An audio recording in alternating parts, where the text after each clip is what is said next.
বোন বহু বড় একটা নিয়ামত। বোনের আন্তরিকতা, ভাই বোনের খুনসুটি। আমার বোন আছে, আমি আমার বোন কখনো খাতা রাখতে পারতাম না, আমি ছিঁড়ে ফেলতাম। কারণ বোন শ্বশুর বাড়িতে চলে গেছে, কত যে তুই কখন আসবি, এই সেই। ভাই বোনের যে একটা মহাব্বত, আন্তরিকতা যে জিনিসটা, এটা কিন্তু ভাই হিসাবে প্রথম ভাইয়ের দায়িত্ব বোনের এই আন্তরিকতা রক্ষা করা, ঠিক কিনা বলে? আমি আপনাদের কাছে বলবো, আপনাদের যদি বোন থাকে, বোনকে কখনো অবজ্ঞা করবেন না। বোন এটা আল্লাহর একটা কি নিয়ামত, আল্লাহ কবুল করে নিক, আমিন বলে। বোন বহু বড় একটা নিয়ামত। বোনের আন্তরিকতা, ভাই বোনের খুনসুটি। আমার বোন আছে, আমি আমার বোন কখনো খাতা রাখতে পারতাম না, আমি ছিঁড়ে ফেলতাম।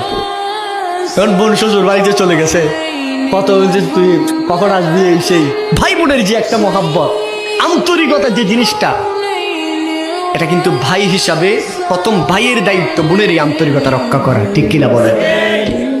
আমি আপনাদের কাছে বলবো, আপনাদের যদি বোন থাকে, বোনকে কখনো অবজ্ঞা করবেন না। বোন এটা আল্লাহর একটা কি নিয়ামত, আল্লাহ কবুল করে নিক, আমিন বলে।